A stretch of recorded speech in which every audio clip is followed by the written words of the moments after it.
Right, folks, welcome back to this episode of the Bishy PE podcast.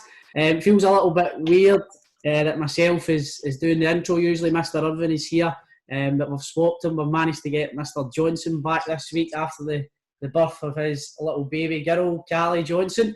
Thank you very much. Good to see you back.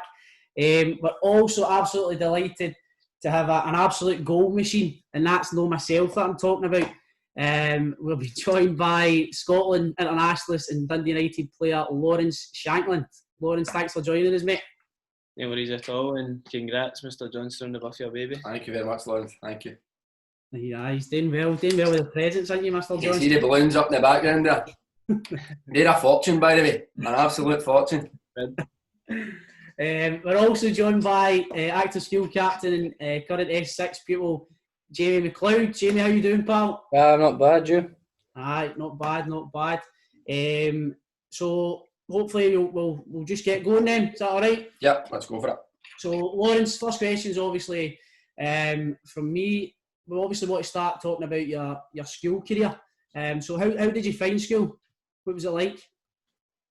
Enjoyed times. Obviously, I think it's the same as everybody. You've got bits that you like and bits you don't like so much. So, but school was good. I mean, you don't realise till you're a bit older how good it was, and you've left, and you probably wish you could go back and do things maybe a wee bit different. But it was a good, enjoyable time for me, and I enjoyed it. What would you think? What's the teachers' impressions of you now that you've left? What do you think they would say about you? Don't know if they still think the same of me when I was at school, but to be fair, I keep in touch with a few of them, and they've given me messages the other years as well with what's going on in football. So it's always good to hear feedback from people that you were one day your teacher and you thought you couldn't talk to. That's good. Did you stay on in fourth year, or did you stay on to fifth and sixth year? I stayed till fifth, but I didn't really do much, to be honest. In fifth, I think I just stayed. I'm not meant to say that. That sounds a bit like Jamie McLeod then. Bottom left. A wee bit. I'm just being honest here, but I did do my exams at the end of fifth year, but I probably should have stuck in a wee bit more. But I probably spent too much time with my pals and found ourselves doing it PE more than we should have been. Excellent. That's what it's all about. Talking about favourite subjects. Favourite subjects in the school, maybe any influential role models during your time at school? To be honest, I was always doing the PE department as much as I could, so I was always good relationship with the PE teachers, and there was Mr. Jack McGilvery. I know he was quite involved with football in his younger days and that, so he was always one that I could speak to about football, and he was quite an experienced kid, and he is one of the ones that messages me now and then, so probably I could speak to him now. Aye. What about any other subjects? Was it you just after the PE, or was there anything else you I quite like techie and all, and I done a bit of home ec as well, which came in handy as I got older, so I was able to do it. But I think I enjoyed things that weren't sitting at a desk, to be honest. I got more out it when I was active in that, so that was things I enjoyed. Were you still making the key rings and the mirrors and stuff like that? I tell them me on my CD holders and all that. Tremendous, brilliant.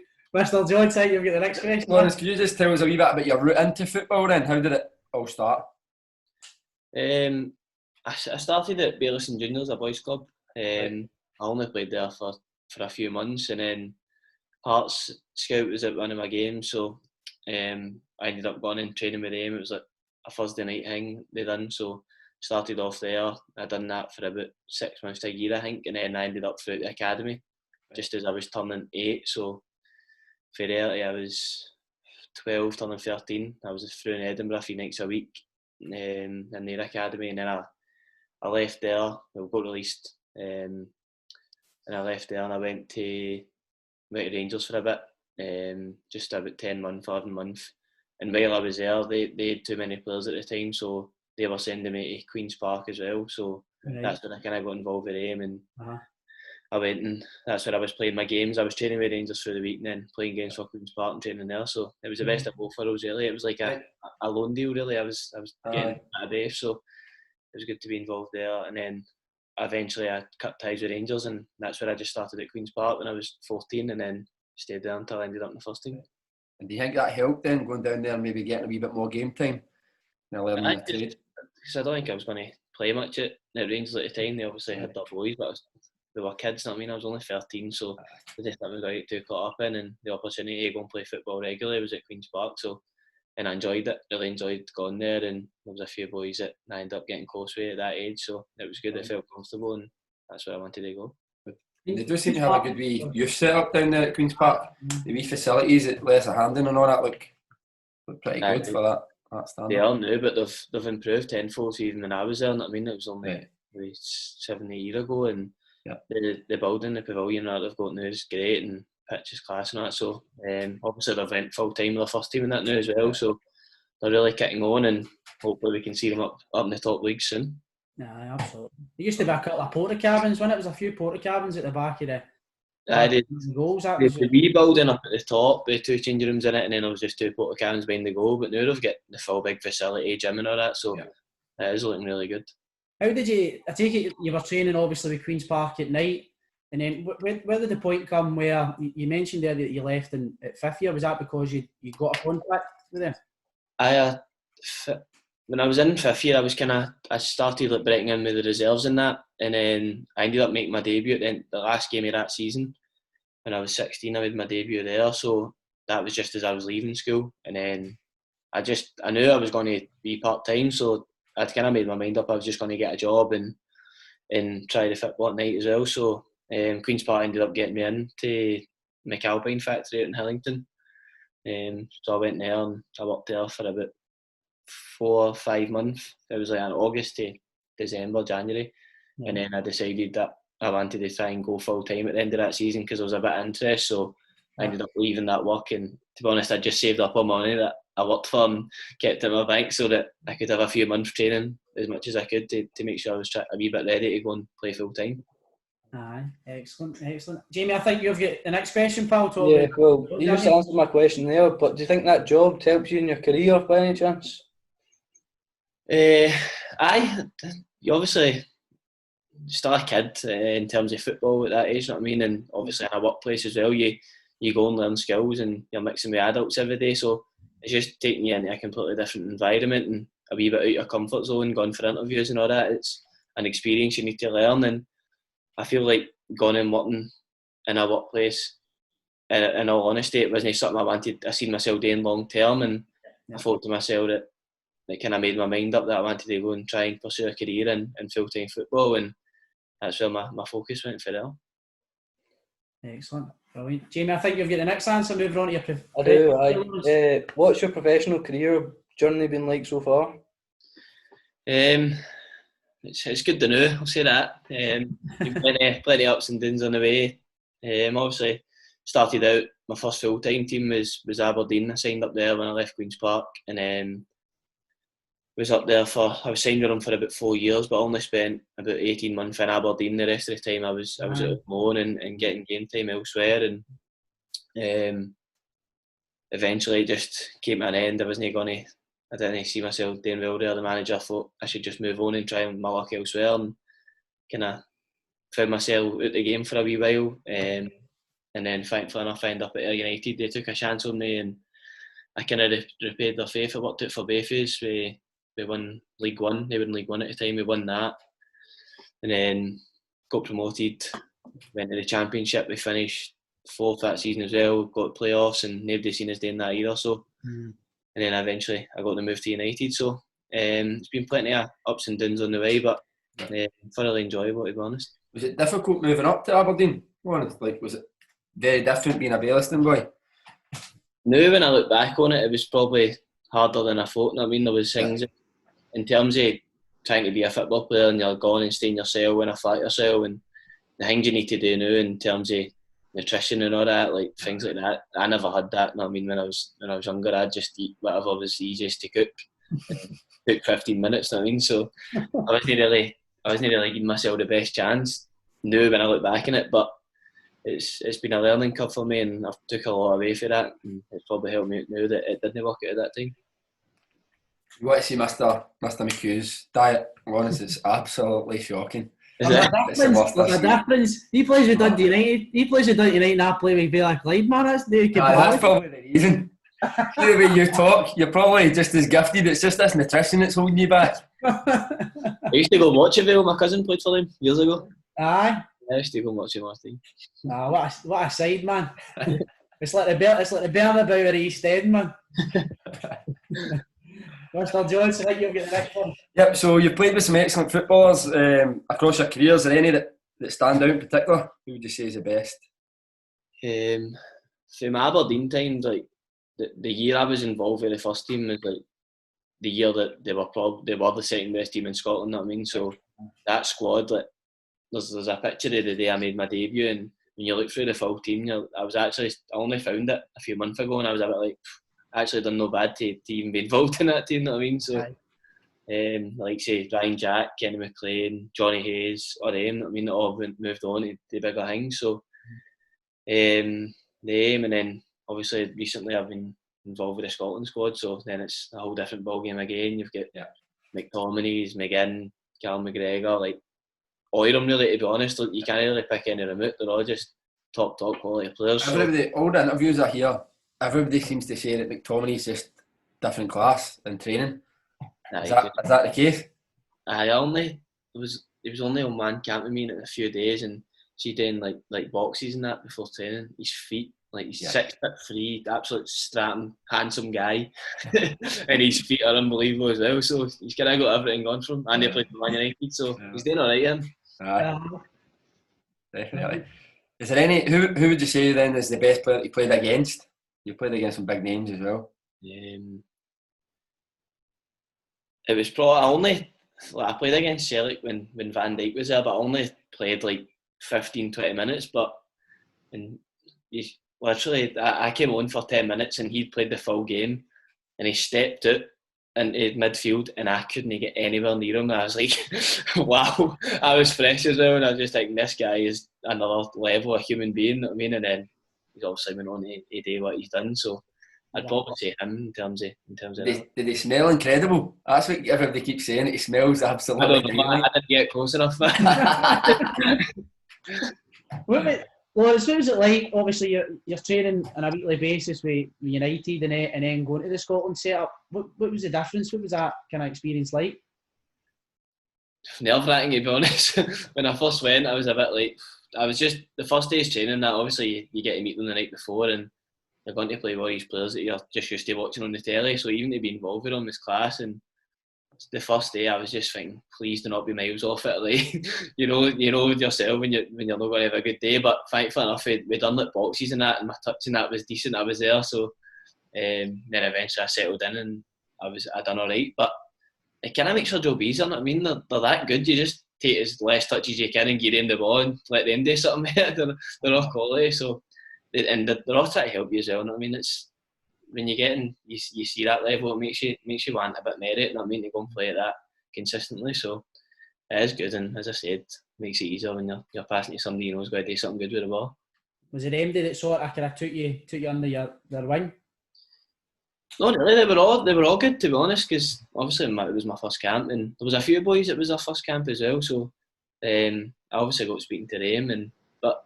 To be honest, everybody was dead welcoming. It made it easier to go and be a part of, you know what I mean? You get tossed right into the deep end as well in Russia, huh? I wasn't expecting that at all, to be honest.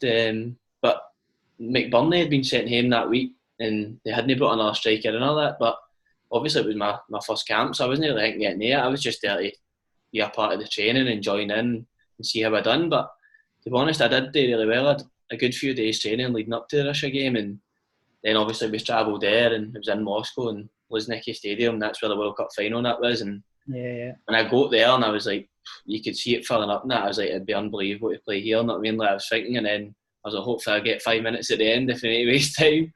And then Ollie Buckland got injured in the first half, and they turned around and he was like, go and get warmed up. And I was a bit like, I looked at the clock. I was like, I don't know if I'll last 60. You know what I mean? Nerves are shattered. But then eventually half time came, and then we were warming up, and we were on a big line, and Alec Dyer, the assistant, shouting, and I'm looking around to see who's going on, and he's like, no, you. I thought, but for everyone in it was a bit of a blur. It was just something I knew I had to just go and enjoy, you know what I mean? That opportunity didn't come about very often, and then To be honest, as soon as we took kick-off, I was just like, well, I've played for Scotland now, nobody can take that away from me, and I just relaxed the game. Yeah. That was it. You kept your top. Aye, I've got that money. Did they actually see the bonnet, like see the hats that you see? Did they actually give them it? Aye, Did they? Aye. I've actually got them in that cupboard. Nice. Yeah, come on. Aye. Yeah. I won't get Come on.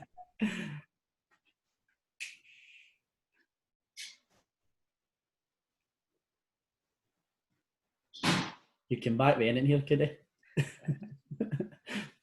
I'm taking good care of them. They're in a cupboard under a pair of shoes. In a bag. That's just magic. Horrendous, by the way. Aye, brilliant. That's magnificent. That's a Russia one. Wow. Brilliant. No, decent. I didn't know you actually got them, but so obviously say Scotland cap, but I didn't think you actually got them, but they still do. Used to be a competitive game with us, but lucky enough the two of them were. Brilliant. How does that come about then? Is it just here, there a bag of hats? There you go. It's actually the next camp when we met up again. They gave them out, but right. I get sent home. I get injured, so I missed the wee. What do you call it? Award ceremony, I'll call it. The handing out of the caps, so I missed that, but I just got them sent through in the mail, so that was just as good, to be honest. Brilliant. Obviously, you're talking about some highlights there. What has been your highlight of your professional career so far, either club or country? It's got to be playing for Scotland. Like, I've won leagues in that, like in club football, but obviously in Russia, making my debut there was, even though we ended up getting beat 4-0, you know what I mean? But that was just an unbelievable experience to make your debut, and then leading up, that was obviously a double header to play San Marino on the Sunday, and that was probably starting the game at Hampden, making your full debut there, and all your family and all that there to watch it. And it sounds daft, but just being number 9 and like singing the national anthem, it was just a mad feeling to be a part of, and it's something that obviously nobody can really take off me. So right. Probably that, definitely the highlight. See, growing up, did you ever think you'd have put on a Scotland jersey and scored your international goal? Did you ever thought you'd have got there? I've always thought I wanted to, but I was never sure if it would actually come about, you know what I mean? And obviously the older you get and in your career as well, obviously the way my career went, I kind of fell out a wee bit and had to kind of start again, and maybe at that point I thought that might never happen, but it just kind of shows you your luck changes and things go right again, and enough it does happen, so hopefully many more to come. Hopefully more sure. Obviously you mentioned a few highlights there. With everything that comes in life, there come setbacks as well. Have you ever faced any of them, and how have you maybe came back from that? Definitely. When I left Aberdeen, I was out of job for about 3-4 months. Like, I went from May and then it was the middle of September I ended up signing for there. So in the meantime, I was just training myself and going on trial with teams and not working out. And at that point, that was definitely the toughest point in my career. You know what I mean? And to just gone, leave Aberdeen, rejection, and you go on trial. No, we're not signing you. And it just seems like it's just rejection after rejection after rejection, and I think you're at a bit of a dead end. But there was something in me, I don't know what, it was something in me was just telling me to just keep going and persevere with it, and hoping the chance would come about. And even to get the opportunity to go part-time at that time, I'd have probably considered. I mean, I was at that point to reveal then. That kind of, as in that kind of situation. But as I said, thankfully enough, Ayr United needed a striker, and I just got myself down there at the first opportunity and trained him for a couple of days, and then eventually get signed. So no kind of look back for that point. Yeah, brilliant, magnificent. Scotty? Right, so my next question is about initiation stories, right? So bear in mind this is for the school kids, so we want to try and keep this PG, but we get any good initiation stories? Initiation? Let's see the thing with initiations, let's see the songs and all that, like I'm the type of person, I cringe watching people doing that, right? Because I know how uncomfortable it is to be up there. It's just, there's nothing worse than, there's been a few like foreign boys in that like early years, and obviously they don't really understand like Scottish banter and that, and you just see them up there and you can tell they just want to melt into the chair, you know what I mean? But, in terms of stories, it's hard to think of any. What's been your Can you remember? What did I do at United? Not a Westlife or something like I did sing as well. I can't remember off the top of my head, do you know that? I definitely sang here as well. I didn't need to sing it there, which I was thankful about, and I was hoping it kind of died out, but then when I signed here, I had to sing it pre-season during Shrewsbury. What song did I sing? that. What about Scotland? Scotland, anything like that? No, my God, they don't, man. I can never. I really hope they don't introduce it. You'd have probably have sang yourself out there again. Oh man, definitely. I'd have crumbled 100%. Right. I can't remember. I honestly can't remember what I sang. It was an old song though, an older There'll be song. a video of it somewhere, won't there? Aye. Probably in somebody's Snapchat memory or something. I really try to stitch it up with them. Brilliant. So my next question is about mental preparation. So do you do anything in terms of mental preparation before your games? I think everybody's different in what they do, but I just kind of have my routine of stuff that I do. There's nothing really mental. I try and think about the game and obviously analysis and things like that. So if I've had anything like that and things I need to think about and what could happen in the game and opposition and that, obviously you think about that. But mentally, I just like to be in the same routine, my pre-match and that. Yeah. Everything kind of just rolls together, and I try to keep that as similar as possible every week, so I know I'm prepared the same for every game. So I'm no one that's get guys that read books and listen to podcasts and all that. I'm not like that myself. I just kind of get on with it. I think but it sounds like approach.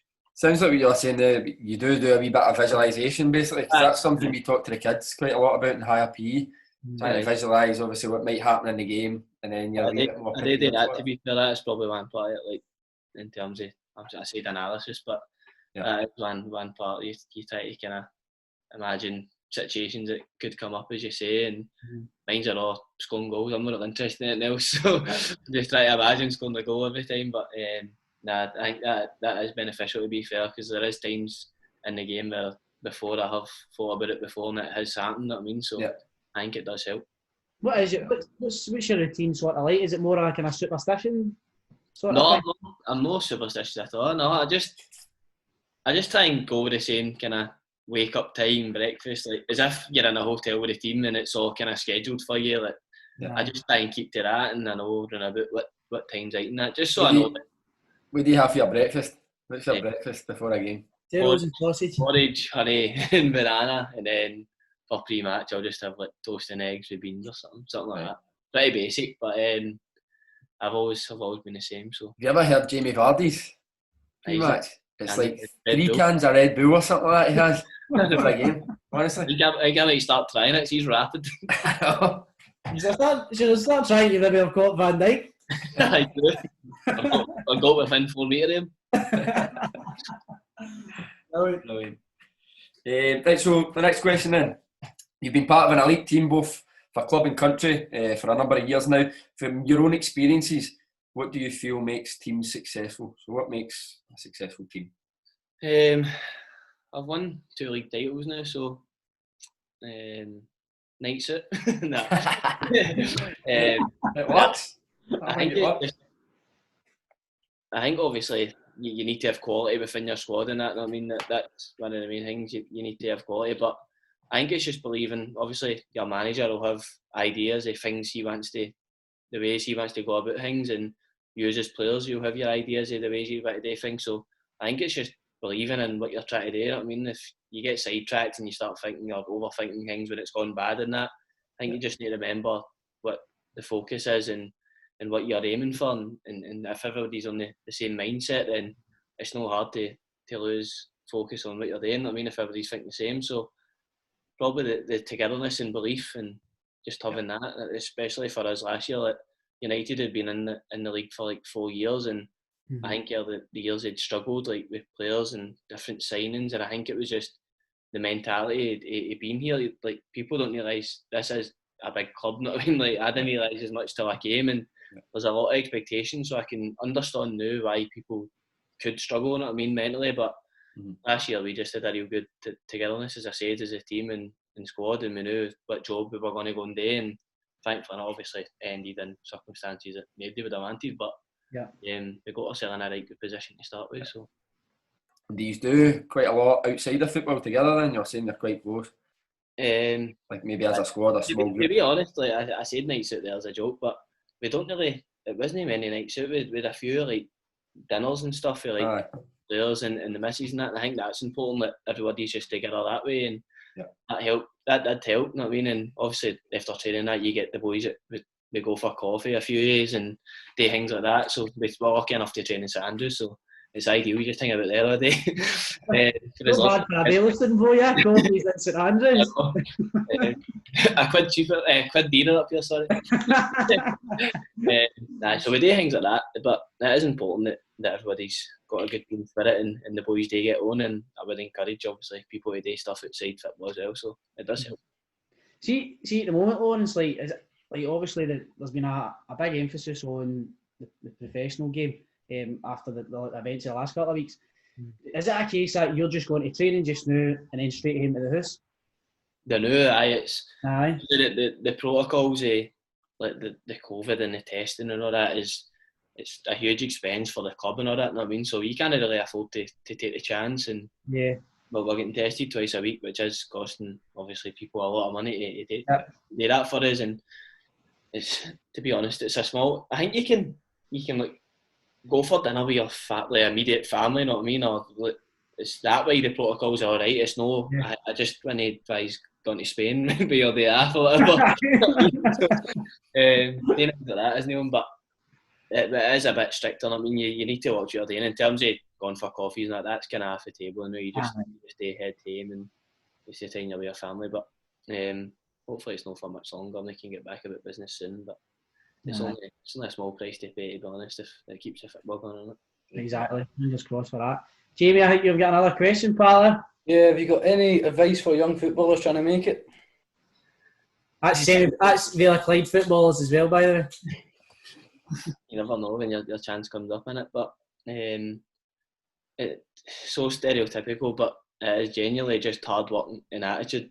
That is half the battle. If you've got quality and your talent's there, then that will eventually come through and you'll be able to show what levels you can get to. But the biggest thing for me was just knocking down and working hard. When I was at Aberdeen, I probably thought I worked hard, but now I realise I didn't do anywhere near as much as I should have been, and extras and things that you need to do. So I think you just need to commit. If you want to be successful, you just need to commit to what you want to do and do everything you can to make yourself better. And obviously for me it's football, but to just give myself the best chance that on a Saturday I'm ready to perform and be the best I can be. So just work hard, attitude, and obviously listen to people as well. People are willing to give you advice. They're not giving you that to make you worse, they're always giving you that to make you better. So that is one thing, listen to what people got to say, even if you don't agree, just take it on board, and later on you can realise they were right. Aye, excellent. Listen, I'm not going to put you in the spot, but what's sort of your goals maybe for this season and then maybe further on? Just get a new ankle this week, and then initially obviously short term I need to get back fit, so that'll be me doing a week in a mini pre-season over the next few days hopefully, and into next week back training. But obviously I just want to get back on the pitch and score goals. It's my job, it's what I'm judged on, and I've waited a long time to get the opportunity to play in the Premier League again, and obviously it's not an ideal start, so the injury and that rules you out for a few weeks, so kind of killed the momentum. But just need to make sure when I'm back I'm ready to go, and obviously the team are doing well at the minute, so I need to make sure I'm performing and the best I can be to get back in the team. I'm not going to lie, Lawrence, I've got you in my fantasy football team, so I thought you were going to be starting tomorrow. I'm going to have to take you out now. Just take me out and keep me out, because when you're at everybody's team you score. Hey, I had you as my captain as well for a while. That's how I didn't score against St Johnson, get me out. Excellent. Right, listen, we're hoping that you're going to create a five-a-side football team for us. If you're heading up to soccer world too, who are you taking with you? Past or present? Any players? Ones I've played with? If that's what you want it to be, aye. Yeah, I'll go who I've played with. I would just be throwing in Messi and all that, it would get ridiculous. Everybody see Messi did it soccer world. Nah, so anyway, pick up. Goalie wise, I was away with Scotland and David Marshall was a goalie and he was good, but partly with Ross Doohan I played with at Ayr United, so I'm going to put him in and hopefully he kicks on. He's obviously same with Celtic. Yeah. A real good goalie, so hopefully he can get himself on the team at Ross County and kick on for there because he just needs the opportunity because he's really good. So I'd have him in goals. Andy Robertson just for all his medals, just to come and do a show and tell everybody. And he can pay for the pitch. Him, John McGinn, Callum McGregor. He's an absolute wizard on the football and real great player. I'm going to go a bit of Scotland select here, I think. Ryan Jack. I'll go McTominay. And then I'm playing Marcelo already up front. That's unbelievable service you're getting, so up front. Who's your captain of that? Andy will probably take the captain's armband, and he wouldn't give anybody a choice, he'll just pick it up. So. Brilliant, mate, brilliant. Actually, that's all the questions. We're all questioned out, my man. Thank you once again for joining us. Really appreciate it. Yeah, thank you very much. Yeah, cheers. Obviously, this is the point where Mr. Irvin talks about Spotify and YouTube and all that, but I can't remember what he usually says. Just check Twitter and check YouTube for the latest episode with Lawrence Shankland of the Bishy PE podcast. Thank you, Jamie. What a great job you done, pal. Mr. Ovens not invited back. You're taking his spot. He is out. Yes, absolutely. Mr. Jones is going to take care of that Wayne. I think I can hear it greeting. I think she has. She's made her debut on the podcast at least. Right, gents. Take care. See you later. Have a good weekend. All the best, Lawrence. Cheers.